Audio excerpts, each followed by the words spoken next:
Well, hi everyone. I'm Marcy Albaher from Encore. I want to make sure I'm off mute. I am.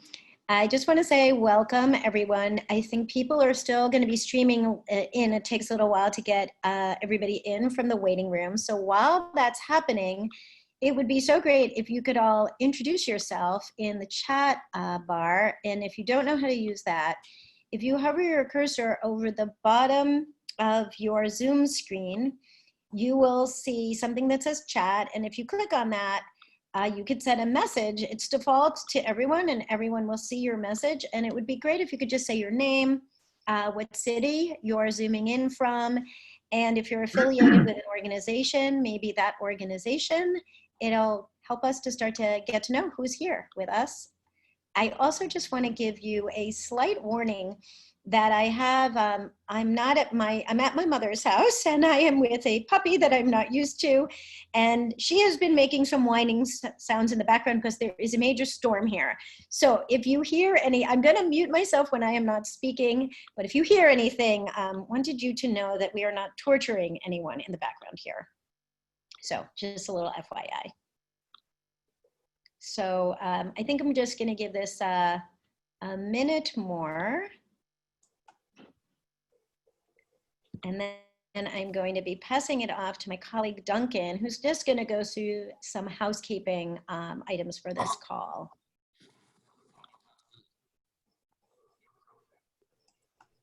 So Duncan, you tell me when you're ready if you think, and Duncan will continue to let people in because he is our tech guru. I think that we've leveled off here. We can move forward. Great. So hi everyone. As Marcy said, my name is Duncan. I am behind the scenes here, trying to help things go smoothly. I am on the communications team here at Encore.org, and it's really exciting to me to be part of this Encore Public Voices Fellowship process. I'm the youngest person on the Encore team, so these kinds of intergenerational conversations have a big impact on my life. And I came to be part of this process because of intergenerational relationships and mentors that I've had in my own life. So I think that, furthering these kinds of conversations is really important. And it's always so exciting to see the different voices and perspectives that public voices bring to this work. But in terms of the technical details here, I just want to make sure that everyone knows we're recording this session. We will send you a recording afterwards and a follow-up email. So if you're trying to frantically take notes, don't worry, you'll have another chance. Everyone is on mute by default. You have the ability to unmute yourself, but really we want to make sure that people are putting their questions into the chat box. That should be in your control panel, either at the bottom or the top of your screen. If you don't see it, it could be under more. And that's the place to put your questions in chat. You can do that at any point throughout the presentation. And we will be monitoring that and make sure to get to your questions. And was there one more thing, Anshul? I'm sorry, I'm not looking at the slide. That's great, Duncan. Okay, perfect. And with that, we're going to go over and pass it to Marcy for the agenda.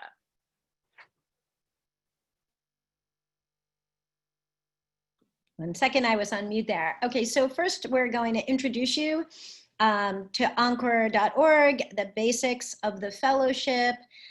We will then pass it over to our colleague, Ashley Zwick from the Op-Ed Project, which is our partner in this fellowship. And she will explain a little more about the fellowship from the Op-Ed Project's perspective and how this fellowship fits into the bigger Public Voices initiative that is run by the Op-Ed Project. We are then going to hear from one of our first cohort of Encore Fellows, Brenda Atchison. She's from the 2018-19 cohort. And then we'll open it up to questions for all of us. And you can share questions in the chat bar, and Duncan will be moderating that, and we'll have the right person answer your questions. I think we're going to leave everybody off mute and do the questions through the chat box because it allows us to then cluster. Sometimes a similar grouping of questions has come up and we can kind of roll them up into one. The whole agenda should take us an hour, but we have been known to finish these a little quicker, so we may have you out of here even sooner. So I'll start with a little bit of what Encore is all about. I know from looking at the introductions that some of you are very familiar with us and are probably involved in many Encore programs or networks or communities, the Gen-to-Gen world, the Encore world. And I bet for some people, Encore is very new. So just to give you a little overview, we are a nonprofit. We've been around for 20 years, created by our founder and CEO, Mark Friedman. We're a very small operation, about 27 people scattered in many parts of the country, with a big cluster in San Francisco, which is our home base. I am coming to you from New York today, where we have a very small team, including Duncan, who you just met. And the way we describe our work right now, we are dedicated to bridging generational divides, connecting across generations, and creating a better future together. So our work for the past 20 years has all been around framing older adults as assets rather than problems in society. So everything we do begins from a framework of thinking of older people from an asset lens. We work to change the culture through a variety of different ways, elevating new ideas and diverse voices. We offer a variety of fellowships, innovation prizes, and we also bring leaders together, both virtually and in person, to share best practices, to forge collaborations. And we are committed to looking at ways that bringing generations together can help us to solve the world's biggest problems. As we are sitting here in this current moment of a global pandemic, the US reckoning with our racial injustice and racist history, there is so much room for working and supporting and connecting leaders who are thinking about these issues from an intergenerational solutions-oriented lens, and that's what we're all about. I just want to mention today you're going to be hearing about the Encore Public Voices Fellowship, which is all about thought leadership. We also have another fellowship that is accepting applications until July 15th. That is called the Gen-to-Gen Innovation Fellowship, and it is in its very first year. And that fellowship is looking for people who are working on intergenerational solutions to a variety of social problems like social isolation and disconnection. In your follow-up materials, we will send you a link to that fellowship as well. But today we're only going to be talking about the Encore Public Voices Fellowship. So now I'll tell you a little bit about the fellowship, an overview of the fellowship. So as I said, it's a partnership between the Op-Ed Project, who you're going to hear about in a little bit, and Ann McDougall, who is Encore's former president. It is part of the Op-Ed Project's national initiative to change who writes history. And it's designed to elevate and accelerate the ideas of 20 people whose perspectives and voices are underrepresented in the current national dialogue. So we've been at this, we've had 2 cohorts already. This will be our 3rd cohort. And we started from the premise that, as many of you might know, if you've been watching or in the aging and intergenerational space, many parts of the world are rapidly aging. In the US, we've added more than 30 years to life expectancy over the last century, but not evenly. Whites live longer than people of color, women tend to live longer than men, and the richest Americans live 10 to 15 years longer than the poorest. Today, for the first time ever, there are more people over the age of 60 than under the age of 18, and the ripple effects of those shifts will affect every part of society. So we're doing this fellowship because we know we need better and faster ideas from a diverse set of people of all ages, including those who are most impacted by the uneven implication of these realities. So we believe the people who are closest to the issues that they care about are in the best position to be articulating solutions. So we say this all the time. This fellowship is centered around the intersection of aging, longevity, or lack of longevity, intergenerational connection, and social justice. And I hope you'll leave this call with a real sense of what we mean when we talk about those kinds of issues, and we'll provide some examples of that. So it's possible that you have great ideas and your ideas should be out in the world, but unless they really fit into this frame, it might be a tough fit, even though you are somebody who is really worthy of having your ideas in the world. And if that's the case, we will share some other ideas for you if this fellowship may not be the best fit. So I think now I will hand it over to my colleague from the Op-Ed Project, Ashley, who's gonna probably share some things that I have missed in the overview and talk about how this project fits into Op-Ed's bigger national initiative, the Public Voices Fellowship. Thank you, Marcy. A pleasure to be with all of you, and really only a few things. So my name is Ashley Zwick. I am the Director of Fellowships at the Op-Ed Project. We are a social enterprise based in New York City, and the Encore Public Voices Fellowship is one of about a dozen fellowships that we are running across the country currently. Our fellowship program is sort of our signature, most impactful piece of our portfolio. We started running the Public Voices Fellowships about 10 years ago. They were first piloted at Yale, Stanford, Fordham, and Princeton. We have many university partners that remain, but we have expanded out from there to work with foundations, nonprofit organizations like Encore. We are launching a new fellowship in about 2 weeks that is all about the climate crisis. Our mission, as Marcy said, is to change who writes history. And our founder, Katie Orenstein, started the organization about 10 years ago. And really the problem that she has been attempting to solve and successfully solving, we've really seen these numbers shift over the 10 years of the organization's life, is that the voices that we hear most in the world come from an extremely narrow slice of society, mostly Western, mostly white, overwhelmingly male, and largely privileged. And so what would the world, how much more just of a world could we live in if we heard from people who represented their slices of community, their pieces of the world? That is our reason for being, and we've had lots and lots of success over the past 10 years.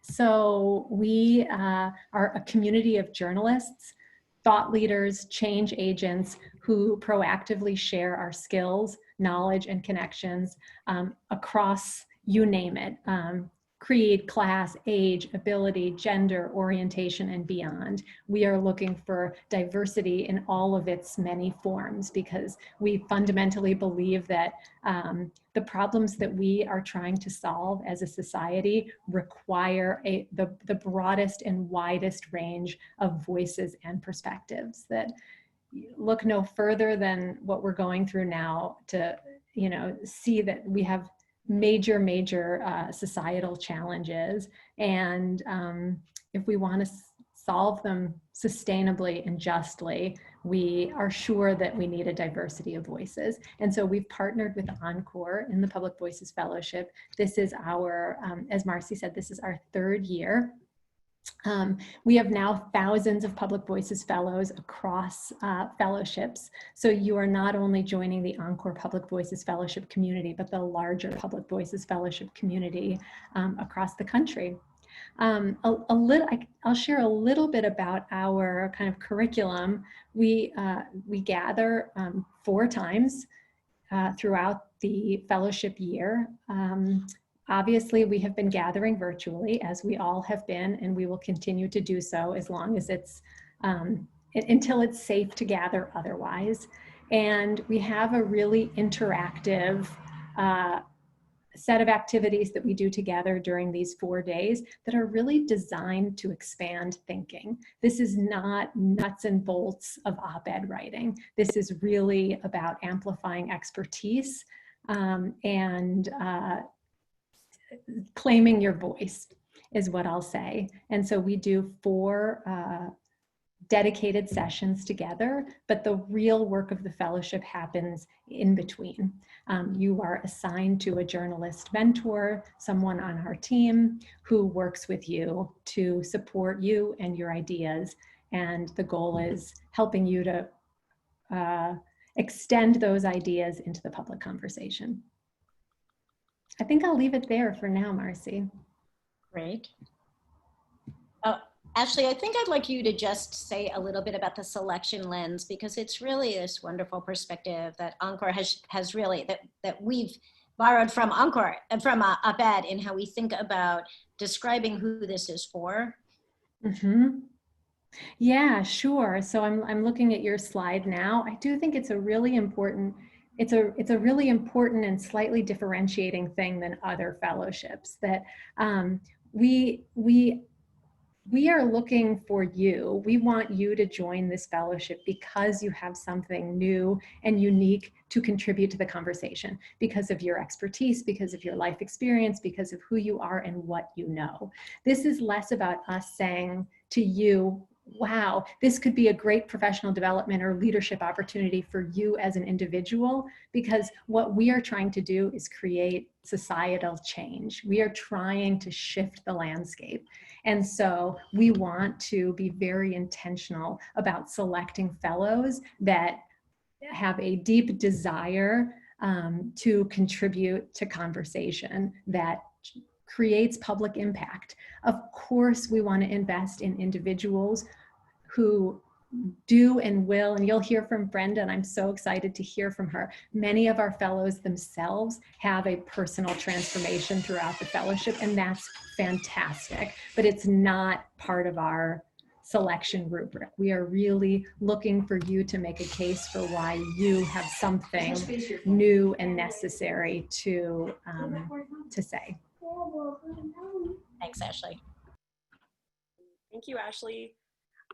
Hi, everyone. My name's Anshul Dar, and I work with the communications team here at Encore.org. And just to give you a little bit of my background and what brought me to the organization, my background's actually in public health. And over the years, I've been really excited about this idea of how to build community, especially in ways that help to address issues like social isolation and loneliness. And the past 2 years, I've been involved with the Encore Public Voices Fellowship and have just been really passionate about bringing in the diversity of thought and leaders who are working on these issues, which I think are really important and particularly relevant in this time. So just to give you a little bit of background on who we believe would be our ideal candidates. And there's really 5 different criteria, which you'll find on our website as well, if you go to our landing page there. The first one is we're really looking for thinkers of the highest caliber. And what we mean by this is people whose application and ideas show significant promise and clarity. The second criteria that we're looking for is people who bring like a really big asset frame around aging, longevity, intergenerational connection, and social justice. So those issue areas that Marcy and Ashley talked about. And this means that you believe that the aging of our society isn't so much a problem to be solved as much as it is an opportunity to be seized at this time. The third criteria that we're looking for from our candidates is people who present a new and necessary voice. So through your application, you've made a really powerful case to our team for why your voice and why your ideas are needed, why they're new and necessary or underrepresented in the public conversation. The fourth criteria that we're really looking for from our candidates are people who are going to commit to this conversation. So you're either an established or emerging thought leader with a solutions-oriented lens on issues related to aging, longevity, intergenerational connection, and social justice. So those 4 fellowship issue areas that we've talked about. You show an interest in the Encore community, and you're committed to producing at least 2 tangible pieces of thought leadership. And these could include op-eds, they could include speeches, radio, TV appearances, just to give you some ideas, the way that our fellows have used their voice previously during the fellowship year, and hopefully many more than that. And finally, we're really looking for candidates who demonstrate enthusiasm for the fellowship. So we're looking for individuals who really prioritize this fellowship in their life, and they really commit to participating in all of the convenings. They also have a passion for the fellowship's goals and strategies, including peer-to-peer support. And just on a quick note, I just want to say that we're really committed to selecting a fellowship cohort that's really diverse. So this means in terms of your voice, your expertise, your experience and identity. And we also welcome international candidates as well through this fellowship program. Just to give you some examples of the impact that our fellows have had out in the world.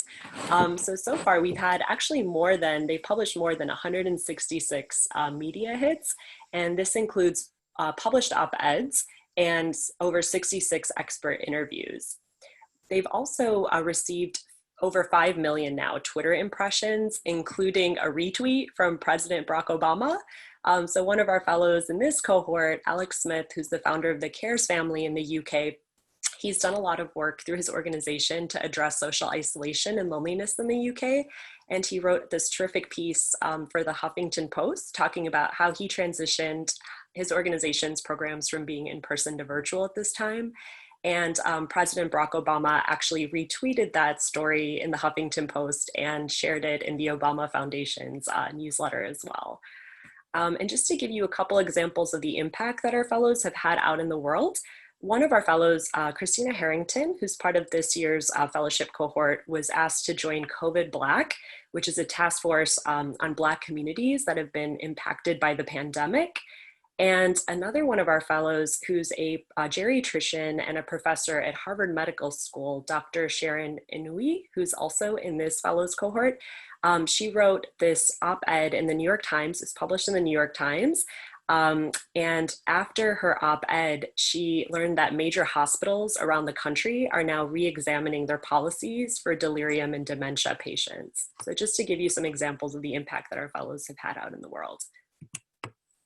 To quickly go over our timeline for this year. So as all of you know, applicants are due no later than 5 p.m. Pacific time, 8 p.m. Eastern on July 15th.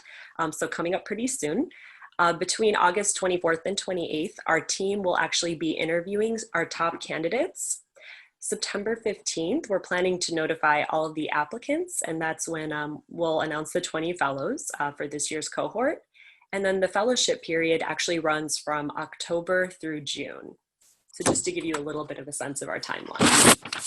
With that, I'll turn it over to Marcy and Ashley to talk about some of our programming for this fellowship. Thank you so much, Anshul. So Ashley already gave us a little bit of a thumbnail of the core part of the program, which is the 4 convenings that are run by the op-ed project, which are part of all of the Public Voices convenings. It's important to understand, because we have this partnership between Encore and the op-ed project, the real curriculum is the core convenings that are part of the curriculum of the op-ed project, but there are also many other invitations from the Encore community to join in shared learning. And I think Brenda Atchison will get to a lot of that in her presentation, because one of the reasons we chose Brenda to speak today is Brenda's one of the fellows that took advantage of every single invitation. She was kind of just the kind of fellow who really got really involved in the community, and that's really what we're looking for. We're looking for people who are not going to just show up at the minimum required, but who are saying, wow, this is a time to deepen these connections with the cohort, but also to figure out, wow, there are a lot of opportunities here to connect with others that will help me amplify this work or get these ideas out in the world. And we're keen to do that with our fellows. So we make introductions, whether it's for a speaking opportunity, for a connection you should know about, for all kinds of different things. And we also have learning webinars very frequently. So we don't consider those all to be requirements, but they really do have to do with whether a fellow is going to be kind of just kind of skating through, or really getting the most out of this experience. We do, I think Ashley mentioned, we are convening virtually until it's safe to consider not doing that. In the past, this particular fellowship has met 4 times in New York City. So after the first session is virtual, the next 3 sessions all happen in 2021. Given that's pretty far off, we've decided not to make a decision yet on how to do those, but we will let, once fellows are accepted, we will make a decision probably 5 or 6 weeks out from the final 3 convenings as to how we're going to handle that. We do understand, though, that in this particular environment, even if it's safe to travel, some people may decide not to travel and that that's not right for them, and we're ready to accommodate that.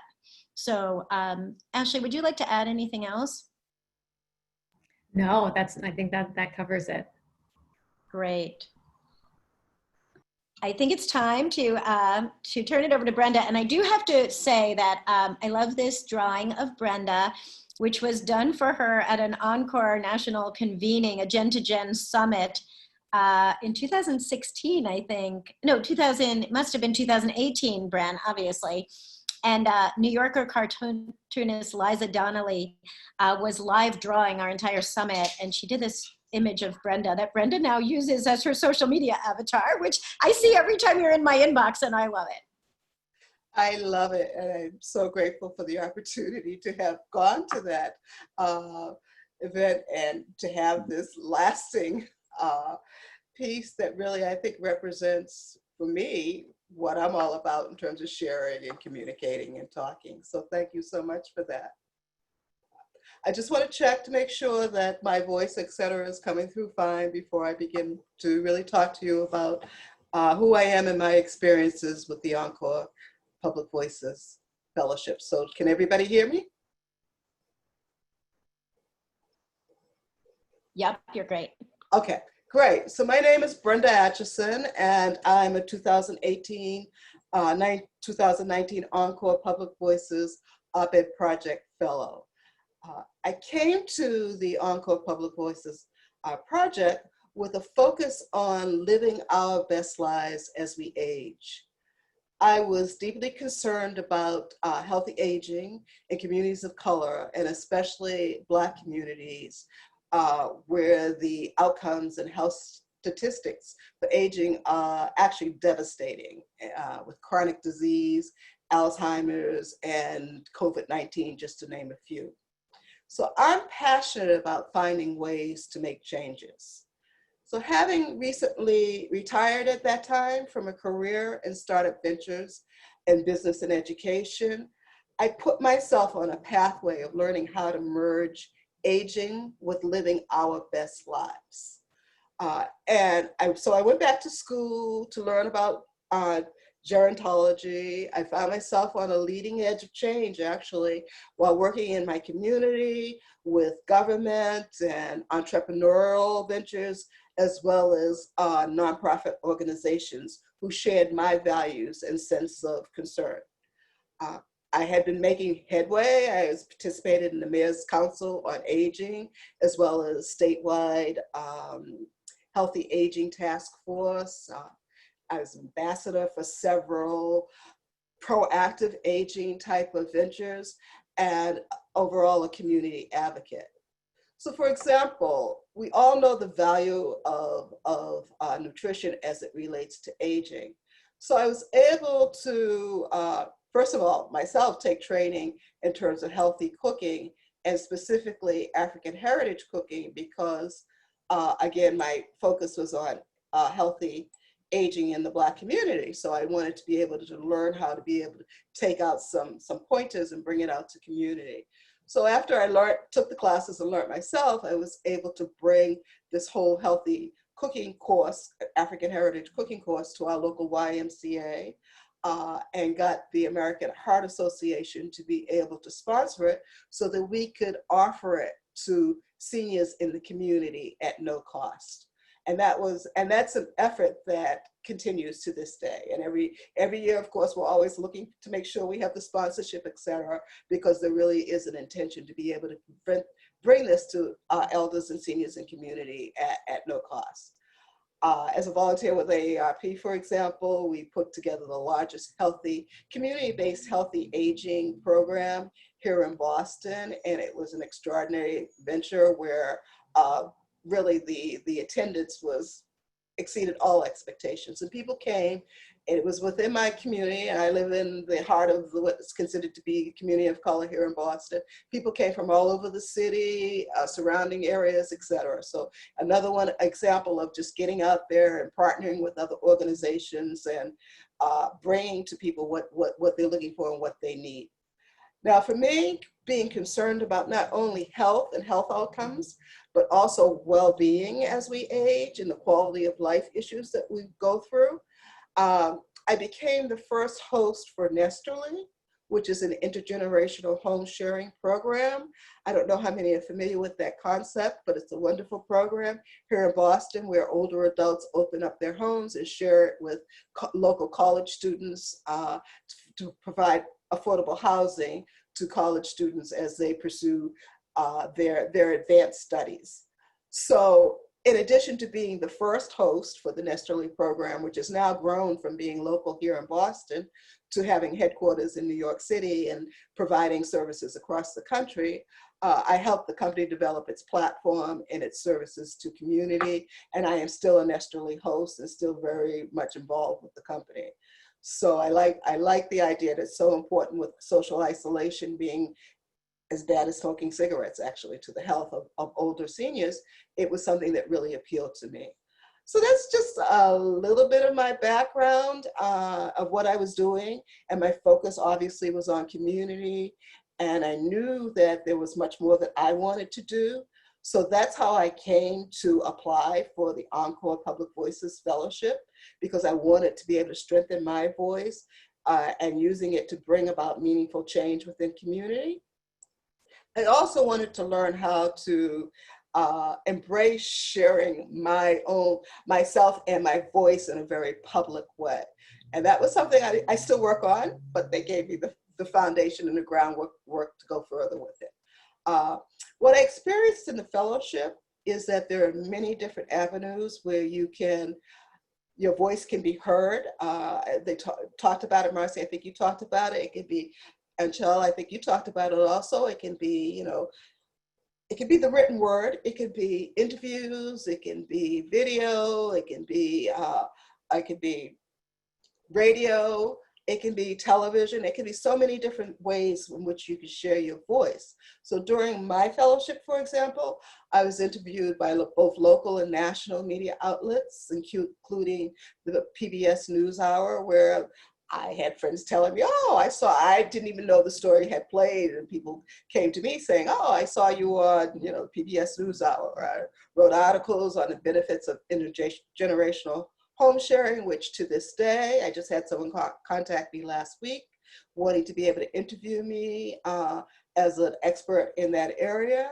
And this is at least 2 years after the fellowship has ended. So that's kind of the ripple effect of what happens as you begin to really go out and share your voice. Your voice is heard, people remember it, and they reach out to you to be able to find more information about the issues that you are deeply passionate about. In this rapidly changing video communications and information exchange via video, I've done healthy African heritage cooking classes for the local cable television outlets, and I was recently invited to do a virtual African heritage cooking demonstration for Milk Street. I don't know if anybody is familiar with Milk Street, but it's one of the popular cooking programs on the PBS cooking shows. I continue to be a community advocate, and I bring my voice to local and state government venues as well as community-based organizations. I recently co-hosted a conversation on social justice, which 2 more are scheduled in the coming weeks for the Encore Boston network here locally in Boston. And the organization, as a result of my activities with them, and that only recently happened as a result of my fellowship, the organization has invited me to join their board of directors, which should happen probably later on this month. So my experiences with the Encore Boston Fellowship did far more than strengthen my voice and further my pathway to fostering change. It brought me together with an extraordinary group of strangers. We came together as strangers from all over, different backgrounds and different experiences. There were community people, there were corporate people, there were education, there were doctors, there were lawyers, and we all came together. We're still very strong and knitted together. We grew together to learn how to carry our voices forward. And I feel like I am proud to say that I am very much a member of an extraordinary community of like-minded people who are working together at the intersection of aging and longevity and intergenerational connectivity, as well as social justice. So it's an opportunity to form relationships as well as to get your voice out there that will have meaning forever and will continue to bring you forward in terms of your goals and your ambitions. So I really feel like I started the fellowship with a local platform, a local focus, and a local perspective. And what happened is I soon discovered that there was a host of people out there who found value in what I said and what I did. I grew to understand that my words have an impact, providing solutions and laying path for the future. And not only path for me, but because I'm not about laying the path for my future, I'm trying to lay path for the future of our society in the intergenerational perspective of people. I've been quoted by the mayor of Boston on the benefits of intergenerational home sharing. I've had my face actually is the face of cross-cultural types of cooking and eating for a variety of people throughout the city. I get approached by people, even though I haven't done anything in 2 years. But it's meaning what you do, what you do has meaning and value when people are still coming to you and thanking you for what you've done. And it is leading you along a pathway to doing more. So as a result of my community efforts, I actually, at the very last convening in New York City, I actually re-entered the workforce. I had been retired, but as a result of the community efforts I was doing, I came on board with a company called Hi USA, and I became their manager for cross-cultural educational programs that I run here in the Boston area. So I love that because also I had that intergenerational focus. And in joining Hi USA, I was able to then take that focus on intergenerational activities and be able to provide travel scholarships to youth locally to be able to expand their horizons. Prior to COVID-19, I was also working on a intergenerational summit to talk about climate change because there seems to be such a division about climate change. So unfortunately, I was working with local college students as well as the Elders for Climate Action. But unfortunately, with COVID-19, that had to kind of come to an end right now. But I hope as soon as this has passed to be able to pick that back up because it's a much needed conversation to have. And I found so much support and encouragement to do it. So I've been vested in community. I seek out ways to create early stages of opportunities where I can use my voice and my growing network of contacts to bring about meaningful change. So I'm not afraid of coming forward to bring new and different ideas and perspectives to a problem. I'm not afraid to listen to other people's ideas and perspectives and see if we can't jointly come about with solutions. So, and kind of wrapping up, and I want to tell you a little bit about my cohort experience in terms of what to expect. I can tell you that I found it to be very doable. Don't get me wrong, they work you hard and they have very high expectations. Of course they do. They want to see you succeed. The convenings take up all of the allotted time. It has a lot of group activities where you work together. You have your op-ed project managers who are all professional writers and journalists who lead the convenings and also provide you with that one-on-one guidance throughout the fellowship. All fellows participate in all of the activities. It's teamwork. We pull together for group activities and then we break up separately to be able to apply those learnings. You'll realize that you're part of this fantastic group as you get together with your fellows and each have their own unique experience, which they are willing to share with you. So we also learn from each other and grow from each other. If you choose to do so, and Marcy mentioned that, there are many, many opportunities to be able to bring forward your voice and accelerate your ideas in the public discourse.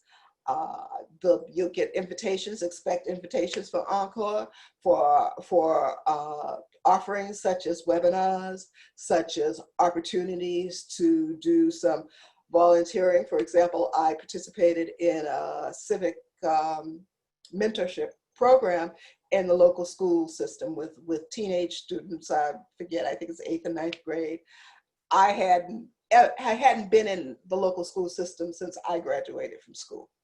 So it was a bit of a culture shock at first, but I have to tell you, it was one of the most delightful and wonderful experiences I had had in a long time. And it was very meaningful to go in there and see a group of young people who did not feel like they were able to achieve, to actually walk away after, I think it was a 10-week session, having won an award for their accomplishments and their achievements. So you get so many ways of continuing along what you want to do and giving back to community and getting your voice out there and helping others. I just want to say that from my perspective and from Encore's perspective, with more people over the age of 60 than the age of 18, aging in our society is an opportunity as well as an asset to be seized upon. So I would really just like to say to you throughout the fellowship, you'll continue to write and find opportunities to continue your voice in the public narrative, but the key is not to get discouraged if nothing happens immediately, because it's not about success or failure. It's really about developing your voice and finding that pathway for you to be able to put your ideas into the public narrative. And that's kind of my experience and my story. So I welcome any questions that anybody might have, and certainly think it was an extraordinary opportunity that continues for me to give back. Thank you so much, Brenda. The questions have started bubbling in, and I know a few of them have been answered directly if they're kind of technical questions. And some people have asked very specific questions about their own programs, and we're trying to go in and answer those questions. But I'm looking to see if there are some questions that might be useful for everyone. And Anshul, I know you've been really looking at these too, so if you want to jump in. One question that somebody asked, and I think this is a good one, Anshul, is what are the components of the application? And I think at the same time, like how long do we think the application process will take? I think is a question we get from a lot of people. Anshul, do you want to address that? Sure. Thank you for the question. So you'll see in the application, you do have the ability as you're working on it to save it and go back in until the application deadline of July 15th. Just so I wanted to put that out there so everyone knows. And as you're working on the application, if you do need a PDF version, feel free to let me know. We do have that, and I can share that with you as well.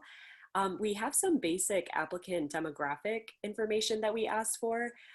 So that comes in, and then a couple people have asked about, we've gotten some questions about including, your LinkedIn profile, your resume. So you have the option to include one or the other. And that should be pretty straightforward.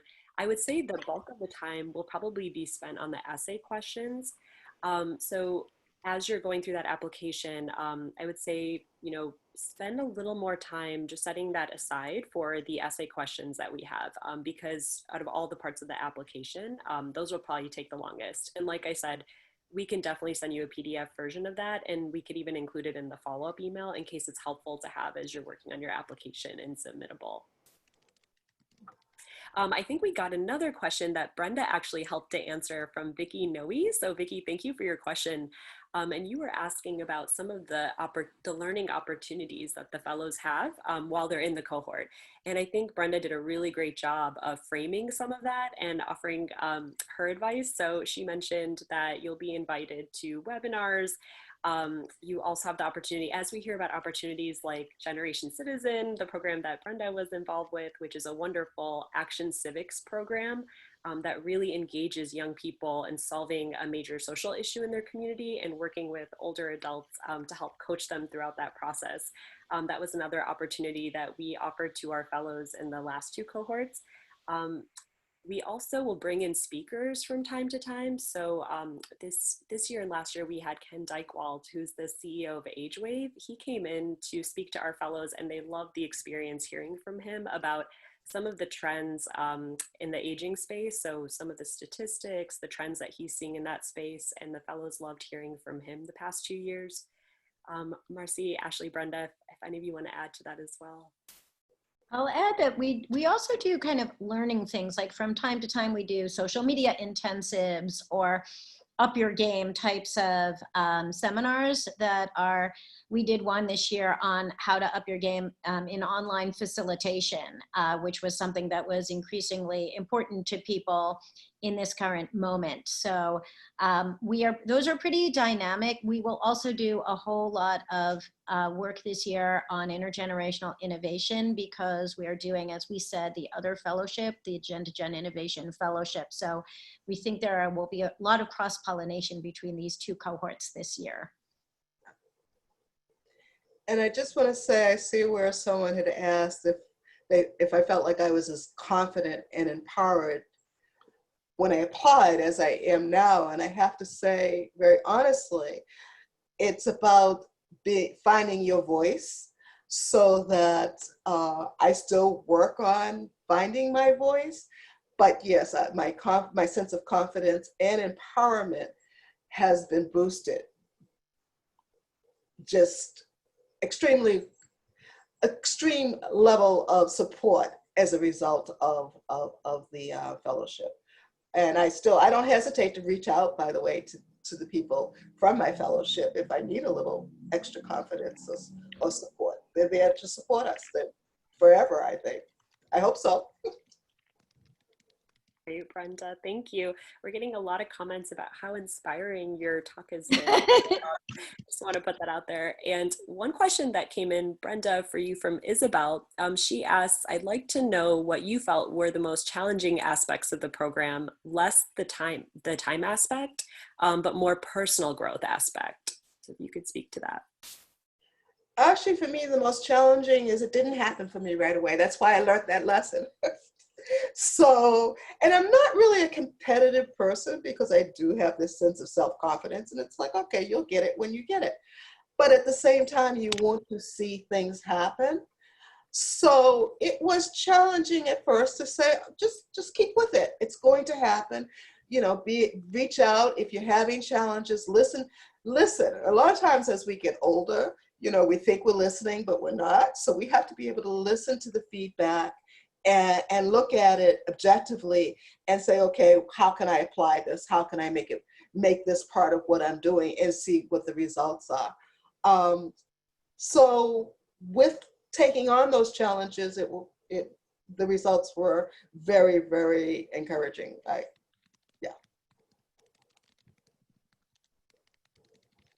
Thanks, Brenda. And then I think we received another question from Sylvester, who mentioned some other fellowship programs that we had mentioned. I think, Sylvester, you might be referring to our Gen to Gen Innovation Fellowship. And that's the other fellowship program that we're running at the same time, the one that Marcy mentioned, and we'll be including that information in the follow-up email as well. And as you're thinking about, we have a post on our website that we can share here that explains the two fellowships that we are currently offering and how you might know which one is right for you. The main thing to think about is the Gen to Gen Fellowship is quite specific. It's for people who are involved in developing like a startup or a pilot program that is about bringing the generations together to bridge generational divides or to problem solve some social problem. There must be an existing program in place to apply for the Gen to Gen Innovation Fellowship. It's much more like a fellowship for startups and for social innovators, whereas this fellowship is for aspiring or emerging thought leaders who want to elevate their voice on the issues we keep talking about. So that is a good way to think about the difference between the two fellowships. Can I jump in on that too, Anshul? Because I think maybe Sylvester's referring to my comment about it that we run about a dozen other public voices fellowships across the country, and Sylvester, we do not have any other open call for applications for any of those fellowships. Many of our fellowship partners run an internal application process within their own institution. So I mentioned that we have fellowships that exist at universities. They run an internal application process within their own institution. We do some fellowships where we do a national call, but there are none that are currently open except for Encore. Also, in the follow-up, we will send links to op-eds programs, because as I said at the beginning, you might find that you'd really like to work on amplifying your voice, but perhaps you don't have a focus that's really right for this issue frame. Op-eds programs, we recommend so many people to op-eds public programs, so you might find that you'd like to take advantage of one of op-ed project's public programs.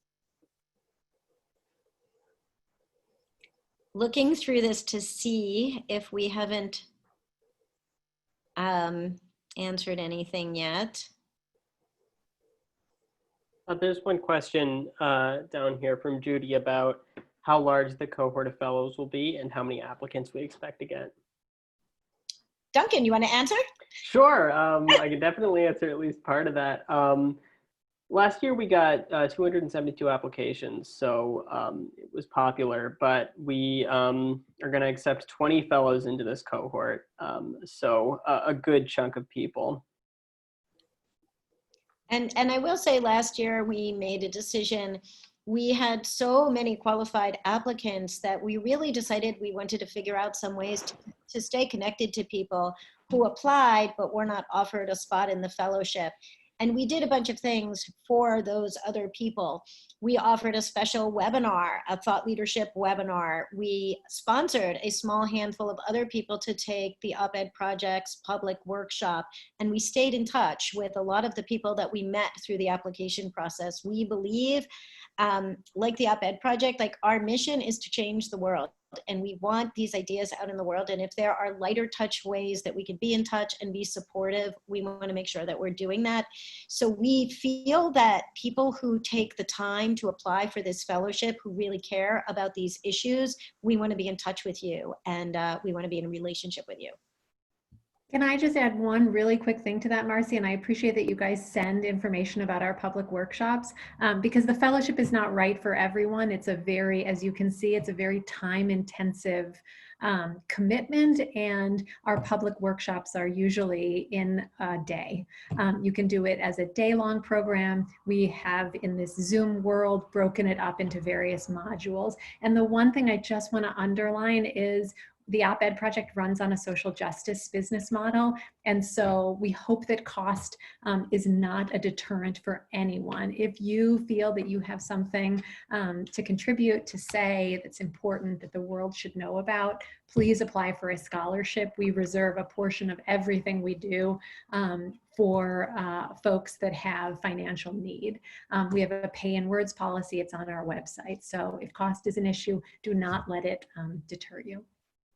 And just to clarify, what Ashley is talking about is not for this fellowship. This fellowship has no cost attached to it.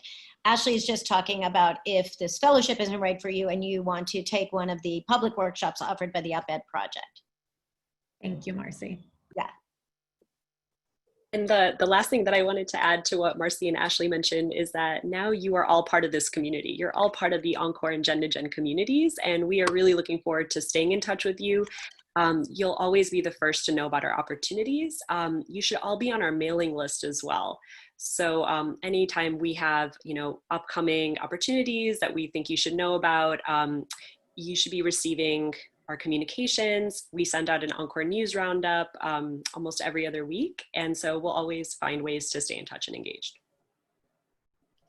We have a couple of quick questions that came in. One was, can you talk about the differences you look for in applications from an applicant versus a nomination? Actually, every application must be submitted by an applicant. So the only function of a nomination is that people out in the world are helping suggest that people should apply. It's always on the applicant to be proactive and make the case for themselves. So a nomination doesn't do the work of an application. So I hope that's clear. We just decided to add that feature so that people could encourage people who they know who would be appropriate for this fellowship to do that outreach and then suggest that a person apply.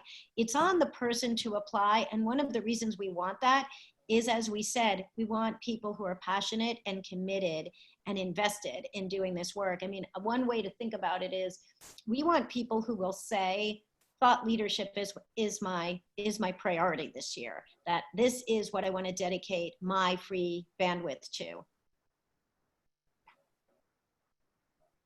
I see a lot of nods and I love that. Okay, that's making me feel, yeah, the passion is really important to us, passion and commitment. We say we only have 20 seats here, and we are trying to make investments in the people who have the best chances of their ideas spreading in the world. So if people are committed, that is part of showing that that their ideas will travel. If people can't make it all the sessions or don't really have this prioritized in their life, and we choose them because they've written a persuasive application, it's really a disservice to the community and to both organizations, because we've then invested in someone who is not committed, who is taking a seat from someone else. I see, I hope I'm pronouncing your name right. So Yini asked, is there an education requirement? There's no formal education requirement. And you know, as we were talking about what we're looking for in our ideal candidates, you know, we are really looking for people who bring that asset frame around the issue areas that we care about. So aging, longevity, social justice, intergenerational connection, and people who really present a new and necessary voice. And so, you know, Marcy and I have spoken to a lot of people. People that I've spoken to have said, you know, I'm not a CEO or I'm not a Harvard Medical School professor.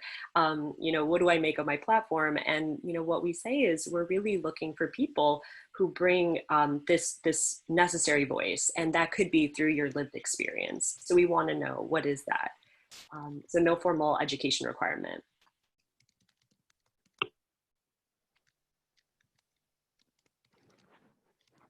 I think we had one other in here, Anshul, hold on. Sorry, I was just responding to someone.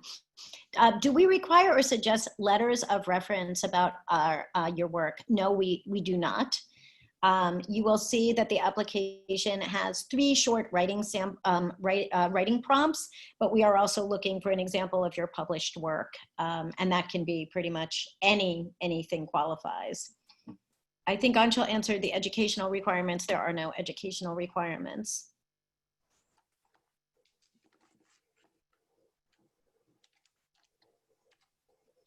I think we're nearing the end. And Duncan, do you want to just talk a little bit? You're going to be sending a follow-up email with some important links. And I think if people have other questions, is the best way, Duncan, for them to respond to that follow-up email? Is that, yeah, that'll work. Yeah, the follow-up email will go to our general inbox, but we will get that to you and get you a response. Great. Well, thank you everyone for joining us, and we wanted to get you out of here on time, and we hope that we see a bunch of you applying for this fellowship, and we hope to see you at other Encore and op-ed project events going forward. Take good care and easy commute home. These meetings, we know you could be like on your next Zoom in a whole nother world in a few minutes. Thanks, everybody. Thank you. Thanks, everyone.